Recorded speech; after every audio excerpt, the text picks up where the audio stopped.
Assalamu alaikum wa rahmatullahi wa barakatuh. Today we are going to talk about the nafs, soul. The nafs, the soul, is self or ego, and it is often confused with the ruh, spirit.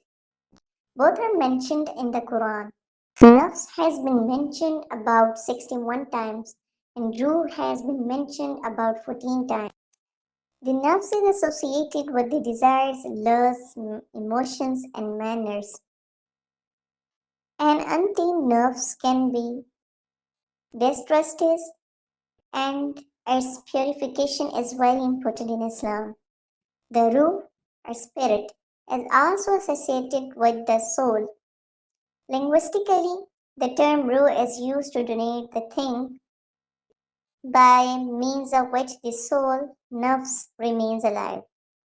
Allah granted man the power to control the nafs, to reform it and change it.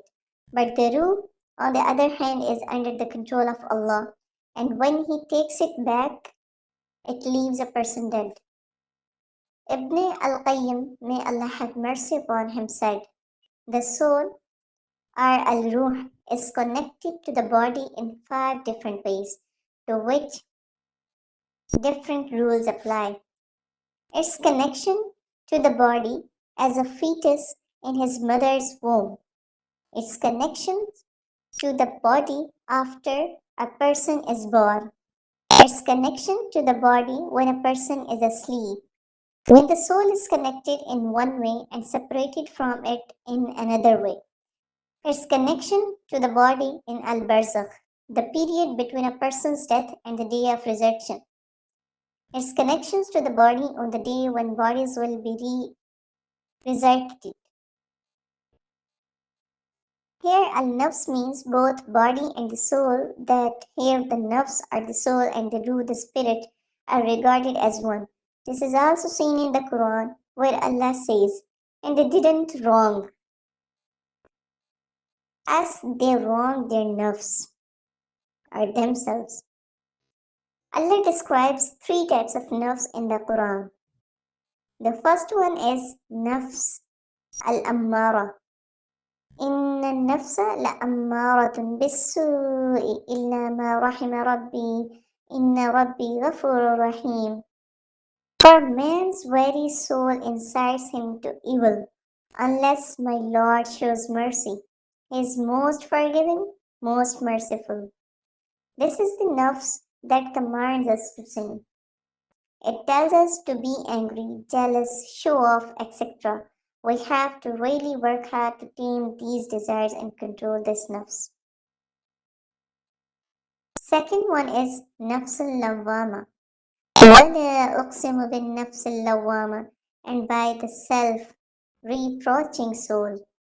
This is the nafs which makes us feel guilty when we do something wrong.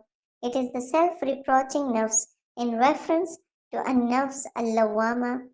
Qura bin Khalid reported from Al-Hasan al-Basri that he said about this ayah, verily by Allah, we think that every believer blames himself. He says, questioning himself, what did I intend by my statement? What did I intend by my eating? What did I intend in what I said to myself? It's the guilty conscience, nafs. The third type of nafs is nafs al-mutmainah. Ya ayyatuha nafs al-mutmainah. But you soul at peace. This third type is mentioned in Surah Al-Fajr. This is the content nafs. It is content with what Allah has ordained for it. It is the trained and disciplined nafs which pleases Allah and feels a sense of peace and serenity.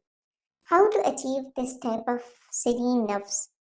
Allah gives us this guidance in Surah Ash-Shams by saying the one who is successful is the one who purifies his nafs. We can purify our nafs by salat, sum and sadaqah. Istighfar also purifies the nafs. It is the duty of every Muslim to liberate themselves from the shackles of the evil nafs, nafs al-Ammarah, and travel through the nafs of guilty conscience, nafs al-Lawwama, and ultimately reach the nafs of peace and tranquility, nafs al-mutmainah. Self-awareness and its importance is highlighted here. The more I know myself, the better I can guide myself. I can hold myself to account and move towards betterment. The more I better myself, the more tranquil I will feel. The more tranquil I feel, the more I can remember Allah subhanahu wa ta'ala.